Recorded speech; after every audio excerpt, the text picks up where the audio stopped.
Welcome to the SEO.co Search Engine Optimization Podcast. Digital marketing essentials and next level tactics. From offsite and on-site optimization to persuasive selling and everything in between.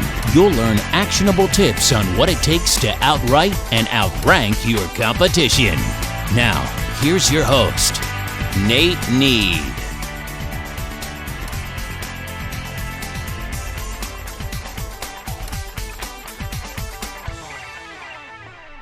Hello again, and welcome to another episode of the SEO.co Search Engine Optimization Podcast. Today we're going to be talking about the differences and similarities between SEO, search engine optimization, and public relations.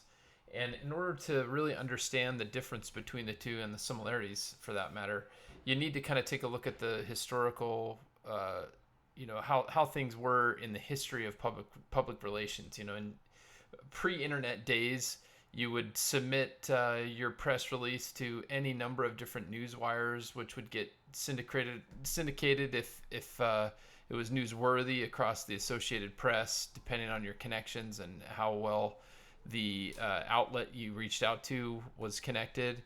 And that syndication might get picked up by major news sources. And a similar thing happens today, except that they get posted on websites and they can go viral on social media, and so you can potentially get a lot more access. The problem is that there's just such a deluge of sites and places that you can post and syndicated feeds, etc., that getting your word out there, unless you are a name brand, is extremely difficult.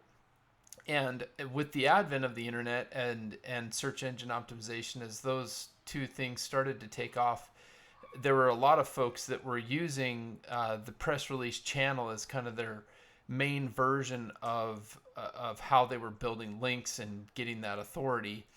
And I don't remember the year that it was. It was probably a Penguin, part of the Penguin update, when press releases were, companies that were doing press releases and public relations, they were admonished, if not commanded, or you'd get a penalty to make press release links to be no follow links, and so you weren't getting the necessary attribution for the links that you were getting posted there.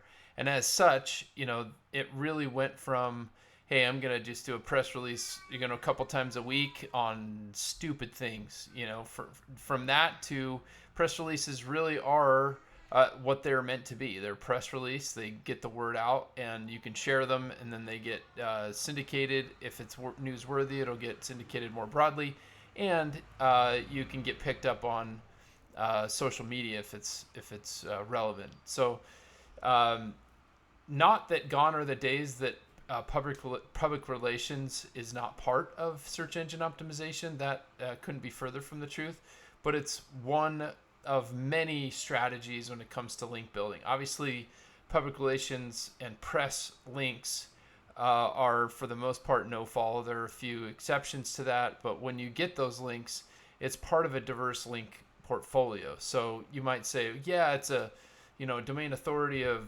90 or domain authority of 70 or 80, and it's a great site to get a link from, but it's just not worth it for me because the site is no follow. Well, depends on how many actual eyeballs see the post that goes out, because it could get syndicated and you might have thousands of folks that are able to see it and recognize it. And so in that case, when it does get truly picked up on broader media, you then go from no one knowing about you to a lot of people really seeing and are able to see the value there. So the short answer to the question is press releases, public relations, which there are some nuanced differences there, and search engine optimization are not one and the same, but those PR is a good part of a holistic search engine optimization strategy.